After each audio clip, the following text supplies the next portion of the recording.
alguns autores e autoras já contribuíram para a definição desse construto que é a diversidade.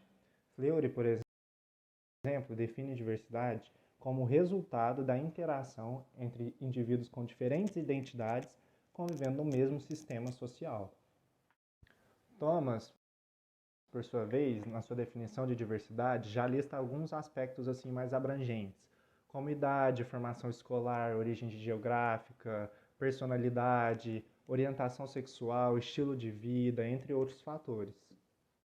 Robbins, por sua vez, defende que a gente deva dividir esse construto em dois níveis, a diversidade de nível superficial e a diversidade de nível profundo. O nível superficial também é chamado de diversidade biodemográfica, que diz sobre as características que são identificadas imediatamente no sujeito, ou seja, idade, raça, etnia, gênero. E ele defende que esse tipo de diversidade não diz muito sobre os pensamentos ou competências desses sujeitos e contribui para que a gente crie estereótipos em cima da aparência deles. Já a diversidade no nível profundo é a que vai dizer sobre aspectos subjetivos do sujeito, como personalidade, habilidades, pensamentos e valores que o sujeito carrega consigo. Na literatura que a gente acessou, o nível profundo de diversidade é o que os gestores buscam usar de forma estratégica nas organizações. E você, já parou para pensar como é que o construto de diversidade foi ganhando espaço e visibilidade dentro do cenário organizacional? Quais são os seus antecedentes? Pois então, com o movimento de crescimento da diversidade organizacional acontecendo, surgiu a necessidade de uma administração dela em decorrência do aumento da mão de obra e da busca por maiores vantagens competitivas. Com isso, surgiram legislações em razão de mobilizações sociais, da globalização das empresas, de migrações em busca de empregos em países mais desenvolvidos, de estruturas de trabalho multifuncionais e de políticas de responsabilidade social corporativa. Essa tendência em voltar-se para o tema também está associada às descobertas de estudos que relacionaram a diversidade dos integrantes ao aumento da performance em equipe e, consequentemente, ao aumento dos resultados organizacionais. Ainda existem muitas diferenças e inconsistências quando se fala de diversidade para as organizações, muito porque o ambiente e o contexto acabam por ter um grande impacto nesses efeitos da diversidade dentro dos contextos organizacionais. Dialogando a favor da diversidade dentro dessas organizações, é sabido que empresas que põem em prática políticas inclusivas, quando na formação tanto de equipes quanto do executivo, no quesito de gênero e nacionalidade, eles chegavam à conclusão que as organizações com quadros funcionários mais diversificados acabavam por alcançar resultados financeiros superiores aos demais, um retorno líquido de algo em torno de 50% a mais que as outras. Quando explorada essa questão em um nível mais profundo, no que diz respeito à realização de tarefas, a influência é muito positiva nos resultados das equipes, tanto quantitativa quanto qualitativamente. Ou seja, essas informações, além de confirmar a relação entre diversidade e resultados positivos, expõem um enorme valor dessa diversidade na composição de times e equipes de trabalho. É claro que esses resultados dessa relação nem sempre são iguais, já que estamos falando de diversidade. Diferentes tipos de diversidade possuem diferentes efeitos sobre os resultados dessas equipes, já que eles vão se correlacionar de maneiras diferentes também. Falando um pouco sobre os correlatos, eles podem ser entendidos como os fatores que mediam a influência exercida por uma força de trabalho heterogênea sobre os potenciais desdobramentos dessa diversidade.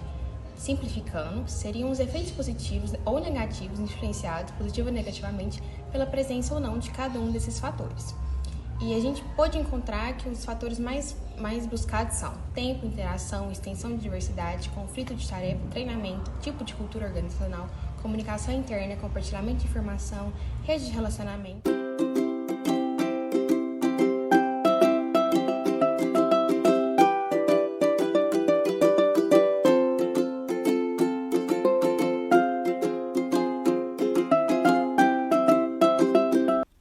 No que diz respeito às demais pesquisas que podem ser feitas na área, seria interessante que os pesquisadores procurassem compreender mais a dinâmica social dentro de cada organização, inclusive dos indivíduos que são silenciados, por discursos e práticas discriminatórias.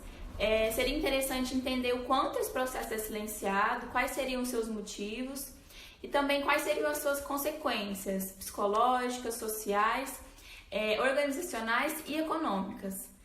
Já para as empresas, seria interessante que elas compreendessem que a formulação e também a implementação de políticas organizacionais são importantes para além do campo econômico, e que aspectos como relação de trabalho, ética, diferença e legitimidade, eles demandam mais do que somente formalizar essas intenções no papel, é necessário colocar em prática.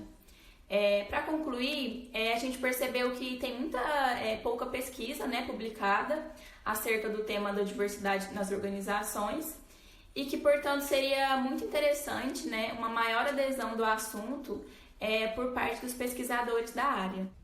Então, em termos gerais, nós entendemos que os gestores devem adotar medidas administrativas que garantam que os atributos pessoais ou de grupo sejam considerados recursos para melhorar o desempenho da organização. Dessa forma, é necessário que a questão da diversidade nas empresas não seja somente um discurso, e sim algo a ser desejado pelos gestores. É preciso que seja feito um planejamento de carreira realista para que as minorias, são essas as mulheres, as pessoas negras, a comunidade LGBTQIA+, alcancem cargos maiores dentro da empresa. Para isso, é legal que se ofereçam treinamentos ou bolsas de estudo para que consigam desenvolver as suas habilidades e estarem sempre atualizados dentro da sua área de atuação.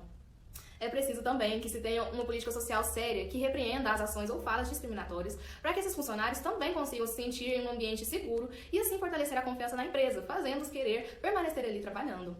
Além disso, é importante ter igualdade de benefícios para casais fora do padrão heteronormativo, levantar campanhas de conscientização, sensibilização e apoio a, por exemplo, ONGs de acolhimento LGBTQIA+, dentro de outras iniciativas, como montar uma creche dentro da sede da empresa para que as mães consigam ter tranquilidade de deixar os seus filhos em um ambiente seguro e poder se concentrar por completo no trabalho que estão desenvolvendo.